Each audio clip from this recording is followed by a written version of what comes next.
Nah, karena sudah muncul, terbaca, sudah verify ijazah, ini kita klik di sini. Nah, kemudian kita coba simpan. Oke, sudah berhasil disimpan ya. Nah, ini. Nah, dengan demikian maka kita sudah berhasil nih untuk melakukan pengajuan berkas. Nah, oke, assalamualaikum warahmatullahi wabarakatuh, sobat-sobat calon guru, selamat datang di channel calon guru. Oke, sobat-sobatnya, saat ini sedang dibuka pendaftaran seleksi administrasi PPG guru tertentu tahun 2024. Nah, tentunya di sini nanti teman-teman harus secara teliti dan cermat ya untuk melakukan pendaftaran, sehingga nanti ketika dilakukan verifal ajuan untuk pendaftaran PPG, kita nanti lulus seleksi administrasi.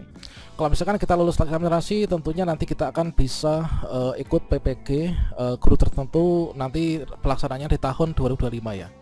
Dan pada video ini saya akan berbagi pengalaman bagaimanakah cara daftar PPG guru tertentu, khususnya di bagian pendaftaran seleksi administrasi.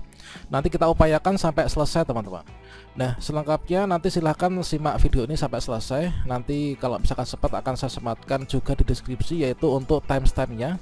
Karena video ini mungkin cukup panjang, nanti kalian mungkin membutuhkan di bagian-bagian tertentunya, nanti silahkan cek di deskripsi. Namun sebelum kita lanjutkan, perlu saya ingatkan, bagi teman-teman yang mungkin baru pertama kali menemukan channel calon guru ini, silakan klik tombol subscribe-nya dan aktifkan notifikasi loncengnya, sehingga jika calon guru menyajikan update informasi terbaru, kalian tidak akan ketinggalan informasi. Oke, di sini langkah pertama, di sini kita itu masuk ke GTK ya. Kita masuk ke GTK belajar.kemdikbud.go.id yang seperti ini. Berikutnya di sini kita enter saja nih. Oke, kita enter. Dan berikutnya di sini kita pilih di salah satu program layanan GTK Kemdikbud. Ini kita scroll ke bawah, yaitu pilih yang ini, yaitu PPG bagi guru tertentu. Ini kita klik saja di sini. PPG bagi guru tertentu untuk mendaftar seleksi administrasi. Nah, berikutnya di sini kita masukkan surel dan password SIM PKB kita ya. Oke, setelah kita masukkan surel dan password SIM PKB, berikutnya kita masuk. Oke, kita masuk, maka tampilannya seperti ini. Jadi kita mendapatkan tampilan seperti ini. Nah, artinya kalau misalkan teman-teman mendapatkan tampilan seperti ini, berarti kita terundang nih untuk ikut seleksi administrasi PPG bagi guru tertentu tahun 2024. Nah, di sini dimulai dari status NIK ya. Nah, status NIK di sini sudah valid. Ini NIK saya, ini sudah valid. Nah, kalian ingin mengecek kevalidan dari NIK, silakan masuk di admin personal. Di sini di bagian program layanan silakan pilih admin personal, kemudian cek nicknya itu valid apa enggak. Kalau misalkan belum, silakan kalian klik yaitu di validasi data pusdatin. Nanti otomatis akan checklist warna hijau ya. Kalau misalkan warna merah, maka di sini nggak akan bisa valid seperti ini. Nah, selanjutnya di sini kita sudah tahu bahwa kita ini nicknya valid. Nah, berikutnya di sini kita lanjut ya. Nah, kita lanjut. Nah, berikutnya di sini kita akan mendapatkan tampilan seperti ini. Nah, kalau misalkan teman-teman di sini tampilannya ini awalnya misalkan ya, ini kan dari status nick, kemudian kita lanjut ke persyaratan peserta. Nah, supaya kita itu bisa melanjutkan pendaftaran, tombol daftar ini muncul, maka teman-teman di sini semua harus checklist ya. Nah, ini. Nah, awalnya ini saya cerita ya. Awalnya akun saya ini tadi siang itu dari seluruh status persyaratannya itu tidak memenuhi syarat. Masih ada silang merah banyak banget ya. Tadi siang yang checklist itu baru 1, 2, 3 ini. Sisanya itu tadi masih silang. Nah, solusinya gimana? Solusinya kalau misalkan sampai saat ini kalian masih silang, silakan diperbaiki data yang ada di Verval PT atau mungkin juga di Dapodik itu disesuaikan sehingga di sini semua sudah checklist ya. Nah, ini. Atau mungkin kalau misalkan kalian merasa sudah, kalau misalkan kalian perbaiki, jangan lupa disinkronisasi ya di Dapodiknya. Nah, kalau misalkan teman-teman di sini, ini rendernya selesai nih. Nah, kalau misalkan teman-teman merasa sudah benar semuanya, maka dicek secara berkala, nanti akan berubah semua checklist seperti ini. Contohnya ini, tadi siang itu sekitar jam 3 itu di sini masih ada silang semuanya. Namun ketika habis maghrib ini saya cek untuk buat tutorial ini, semua sudah checklist warna hijau seperti ini. Nah, ini ya. Kalau misalkan di sini sudah checklist warna hijau, maka kita bisa lanjut daftar. Nah, kalau misalkan kalian sampai saat ini masih ada silang merahnya, silahkan dicek secara berkala sampai nanti malam. Insya Allah nanti ketika trafficnya sudah nggak terlalu padat, ini nanti akan bisa checklist sendiri ya, warna hijau. Kalau semua checklist warna hijau, berarti kita memenuhi persyaratan untuk ikut seleksi administrasi PPG guru tertentu tahun 2024. Berikutnya kita klik daftar. Selanjutnya pendaftaran berhasil ya, berhasil mendaftar. Nah, berikutnya di sini kita lanjutkan untuk pendaftaran. Itu adalah kita itu ada 3 syarat yang harus kita penuhi. Yaitu kita lengkapi profil. Ini yang pertama itu adalah kita biodata, nanti kita lengkapi. Kemudian berikutnya informasi verbal ijazah, ini juga kita lengkapi. Kemudian bidang studi PPG ini kita lengkapi. Nah, sekarang kita lengkapi dulu yang pertama, yaitu di bagian biodata diri ya. Dan untuk melengkapi biodata diri ini kita scroll saja ke bawah. Dan nanti kita upayakan semua sudah checklist warna hijau. Kalau misalkan semua checklist warna hijau, maka di sini nanti kita akan bisa untuk ajukan pendaftaran. Nah, ini ya. Nah, ini kita isi biodata dulu, kita scroll ke bawah. Kita pilih di sini ya. Ini. Kemudian di bagian biodata ini kita scroll ke bawah. Di sini nanti akan ada 2 data biodata diri yang kita lengkapi ya. Yang pertama yang atas ini yaitu biodata diri, ini kita lengkapi. Yang kedua nanti di bagian bawah yaitu data tambahan atau data pendukung. Itu harus kita lengkapi semuanya, harus kita isi semuanya. Nah, pertama-tama kita isikan dulu untuk biodata diri ini yang atas ini ya. Ini adalah lengkapi, maka kita klik saja lengkapi di atas ini ya. Berikutnya kita isikan untuk data kita, jabatan ini kita sebagai apa nih. Nah, kalau misalkan kalian klik di sini, jabatannya itu kan ada guru ahli pertama atau guru apa gitu ya. Tentukan dengan golongannya. Nah, itu. Nah, ini kita isi karena saya guru ahli pertama ya, guru ahli pertama. Mungkin kalian punya jabatan yang lain bisa dimasukkan ya. Kemudian di sini untuk jabatannya fungsional itu guru ahli pertama, itu adalah di sini guru pertama. Kemudian berikutnya di sini untuk gelar depan itu di sini kalau misalkan punya diisi, kalau misalkan nggak punya ya kita nggak isi ya, nggak isi, kita kasih saja strip. Kemudian gelar belakang ini disesuaikan di ijazah itu gelar belakangnya apa nih, kita isikan yaitu sesuai dengan data diri masing-masing. Nah, ini kemudian berikutnya untuk instansi sudah, kemudian alamat, kemudian di sini kode pos. Nah, ini kan saya mengajar di SD negeri nih. SD negeri ini berdasarkan dari pengalaman sebelumnya, kalau misalkan di SD itu kan ada mapel ya, mapel misalkan apa mata pelajarannya ada PJOK atau mungkin yang lainnya gitu kan. Nah, kalau misalkan saya sesuaikan dengan saya tuh mengajar di kelas 5 ya, itu adalah berarti di SD itu kan guru kelas ya. Maka di sini mapel yang diampu itu adalah guru kelas seperti itu. Ini sesuai dengan pengalaman sebelumnya memang seperti ini, yaitu guru kelas. Kemudian kita lanjutkan ke scroll ke bawah. Dan berikutnya di sini kita lanjutkan untuk pengisian kita. Ini adalah kita isikan yang belum terisi ya. Termasuk informasi rekening ini. Ini kita bisa pilih banknya, bank kita apa nih. Kita pilih salah satu ya nanti untuk banknya. Setelah itu di sini kita tuliskan cabang mana.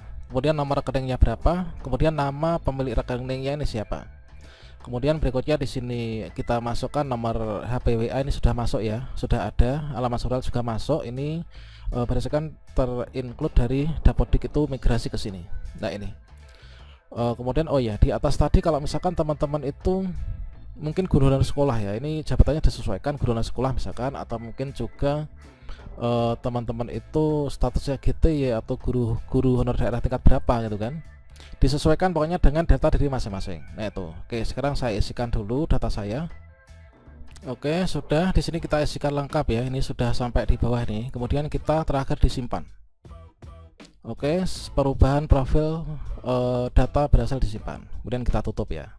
Nah, sekarang kita lanjut untuk melengkapi profil yang kedua, yaitu yang di bawah teman-teman. Oke, berikutnya di sini kita lanjutkan, yaitu melengkapi di bagian data tambahan ya. Nah, melengkapi di bagian data tambahan. Di data tambahan ini kita yang sudah ada itu agama sudah, kemudian email belajar ID sudah. Selanjutnya kita lengkapi data yang belum lengkap, yaitu yang bertuliskan berwarna oranye ini ya. Nah, untuk melengkapi ini kita klik saja di sini lengkapi. Oke, ini kita lengkapi, kemudian kita isikan. Dan berikutnya di sini kita pilih yang pertama, ini adalah di bagian data tambahan ya. Data tambahan teman-teman itu disabilitas atau enggak nih. Kalau misalkan teman-teman disabilitas apa, ini silahkan dipilih ya. Kalau misalkan kita enggak disabilitas sama sekali ya, kita klik saja tidak ada. Untuk nama ibu di sini sudah include. Dan berikutnya di sini kita tuliskan yaitu nik ibu ya. Nah, ini kita isikan nik ibu. Di sini kita isikan pekerjaan ibu, kemudian di sini kita isikan pendidikan ibu, kemudian penghasilan ibu. kemudian tanggal lahir ibu. Oh ya, di sini kalau misalkan teman-teman ada yang bertanya juga ya, kalau misalkan orang tua kalian sudah meninggal itu bagaimana mengisinya? Kalau misalkan teman-teman di sini masih ingat untuk nicknya, itu kita isikan seperti nick yang ada. Kalau misalkan memang nggak tahu ya, nggak tahu, kita cari tahu kemana-mana nggak ada yang tahu, mungkin karena sudah lama, maka di sini untuk nick itu kan kita bisa isikan dengan angka 0 ya. Kalau misalkan dengan angka 0 itu nggak bisa disimpan, teman-teman silakan isikan 0 itu nanti ditulis terus sampai dengan 16 digit. Nah, seperti itu nanti untuk pengisiannya. Oke, di sini saya isikan dulu ya untuk data-data saya. Ini adalah yang pertama, nama ibu sudah, kemudian nick ibu, kemudian pekerjaan ibu, pendidikan ibu. Ini kita tentunya untuk mengisinya itu disesuaikan dengan kondisi masing-masing ya. Ya, ini kita isikan dulu. Kita isikan misalkan pekerjaannya adalah petani, disesuaikan dengan kondisi masing-masing. Kemudian untuk pendidikannya itu kemarin apa, ini adalah kebetulan kami adalah SMA. Kemudian penghasilannya sebagai seorang petani itu seperti apa, untuk di sini rata-rata ya, rata-rata penghasilannya itu berapa, silahkan dituliskan. Kemudian di sini kita tuliskan tanggal lahir ibu. Dan setelah selesai, di sini kita scroll ke bawah untuk gantian mengisi di bagian data ayah ya. Kita scroll ke bawah. Nah, di sini sama dengan yang tadi. Di sini adalah kita isikan yaitu nama ayah kalian, kemudian kita isikan nick ayah. Kalau misalkan orang tua kalian sudah meninggal, di sini kalian bisa tambahi yaitu dalam kurung ALM atau almarhum gitu ya. Kemudian pekerjaan ayah, kemudian pendidikan ayah, kemudian penghasilannya, kemudian tanggal lahirnya. Nah, ini. Oke, kita isikan dulu. Oke, sudah kita isikan untuk data-data ayah ya. Dan berikutnya di sini kita lanjutkan ke kontak darurat. Kontak darurat apa? Kontak darurat itu adalah nomor kontak yang nanti bisa dihubungi ketika ada keadaan darurat. Nah, itu bisa teman-teman pilih, yaitu di sini hubungannya itu apa? Bisa jadi teman-teman yang sudah berkeluarga ya, itu bisa suami atau istri, kemudian bisa juga anak, kemudian orang tua, rekan sejawat, kepala sekolah, atau mungkin juga saudara atau kerabat. Nah, silakan dipilih. Nah, ini kalian tuliskan namanya. Misalkan kalian isikan di sini adalah suami atau istri ya. Kemudian nama suami istrinya itu siapa? Kemudian nomor HP-nya itu berapa? Ini nomor kontaknya gitu ya. Oke, kita isikan dulu. Dan berikutnya kalau misalkan di sini sudah kita isi semuanya ya, di bagian data ibu, data ayah, data kontak darurat, maka berikutnya kita simpan. Oke, di sini oh ya, di sini masih kurang ya. Jadi kalau misalkan nicknya itu teman-teman, ini ada keterangan, ini kalau misalkan nicknya itu kurang dari 16 digit nggak bisa disimpan. Kemudian juga nomor telepon itu kurang dari 7 digit itu juga nggak disimpan. Ini diedit dulu ya. Oke, berikutnya kita simpan. Oke, sekarang berhasil disimpan ya. Ini kita bisa tutup. Kita scroll ke atas, apakah sudah checklist ataukah belum yang tadi. Oke, kita scroll ke atas. Di bagian atas ini kita tutup. Nah, sekarang untuk di bagian biodata diri ini sudah checklist ya, artinya sudah lengkap nih, kita isikan. Nah, berikutnya kita isi yaitu informasi verbal ijazah ya. Nah, verbal ijazah kita isikan ini supaya checklist, karena supaya nanti kita bisa memilih bidang studi ya. Kita scroll ke bawah, kita klik di verbal ijazah. Nah, ini. Kemudian kita, nah ini udah terbaca teman-teman. Jadi kalau misalkan kalian di sini belum terbaca seperti ini, perguruan tinggi di sini S1, ya ini belum ini ya. Ini kita sebenarnya sudah verbal ijazah di info GTK. Tapi kalau belum terbaca ya, nah ini perguruan tinggi ini belum verbal, kemudian program studi juga belum verbal, jenis verbal API. Nah ini ada keterangannya, apabila Anda telah melakukan verbal ijazah namun belum tampil, silahkan lakukan proses verbal ijazah di Info GTK. Nah, cek status verbal ijazah Anda di Info GTK dengan cara klik tombol menuju Info GTK, kemudian klik cek verbal ijazah untuk melihat update-nya. Coba kita klik dulu di sini, yaitu menuju Info GTK. Oh ya, ternyata sistem dalam perbaikan. Nah, ini kita pantau. Kemudian di sini cek verbal ijazah. Ini sebenarnya kita sudah melakukan verbal ijazah ya, tapi memang di sini belum terbaca karena sistem dalam perbaikan ternyata ini ya. Nah, ini kita tunggu, kita klik di sini, sistem masih dalam perbaikan lagi. Kita coba cek di bagian bidang studi. Nah, bidang studi di sini kita pilih di sini bidang studi. Nah, di sini sudah masuk teman-teman. Ketika saya cek verbal ijazah di Info GTK, itu adalah ini terbaca bidang studinya itu PGSD ya, Pendidikan Guru Sekolah Dasar. Nah, mengapa di sini muncul pendidikan guru sekolah dasar? Ya karena di bagian verbal ijazah saya, di verbal ijazah saya ini, saya itu sepertinya di info GTK sudah verbal ijazah sudah saya konfirmasi penggunaan ijazah untuk termasuk mendaftar PPG. Yaitu ijazah saya yang sudah saya verbal itu adalah yaitu S1 pendidikan guru sekolah dasar ya. Coba saya tunjukkan info GTK saya. Nah, kalau misalkan kita menuju info GTK ini terus dalam perbaikan, coba kalau misalkan kita login manual saja ke info GTK bagaimana nih? Kita masuk di info GTK logout. Nah, ini kita bisa seperti ini. Kita enter. Nah, masih perbaikan juga, nggak masalah. Yang jelas di sini kita sudah verbal ijazah.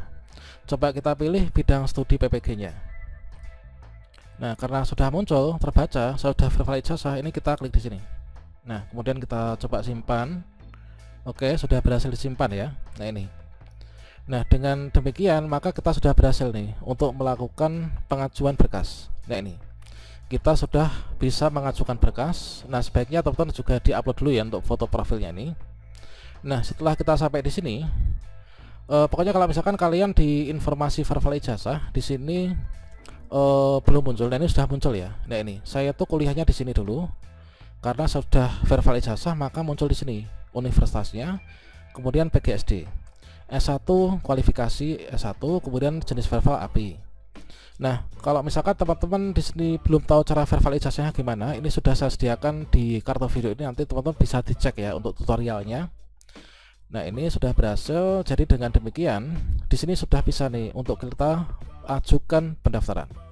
Karena apa? Karena di sini seluruh persyaratan ini sudah lengkap ya. Ini sudah checklist untuk di biodata diri sudah checklist, informasi verbal sudah checklist, bidang studi sudah checklist.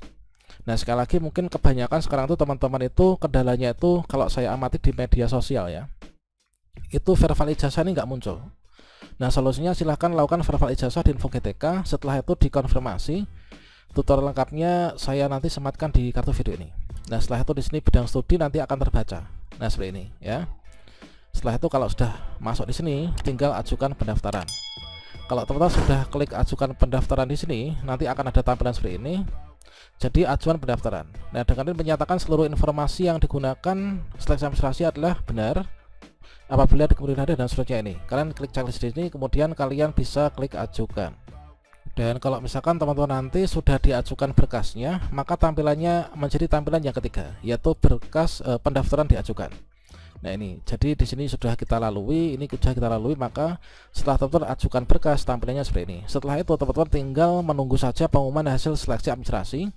Nah, setelah lulus seleksi administrasi, teman-teman akan masuk dalam database PPG untuk nanti berangkat PPG di tahun 2025 ya. Namun di sini sebaiknya teman-teman ketika kalian belum klik ajukan berkas, ini sebaiknya diteliti ulang biodata diri, jangan sampai ada yang salah. Untuk verbal ijazah dilakukan verbal ijazah, kemudian bidang studi tinggal kita pilih kan. Yang paling penting itu di sini juga, yaitu biodata diri jangan sampai ada data yang keliru ya, yaitu.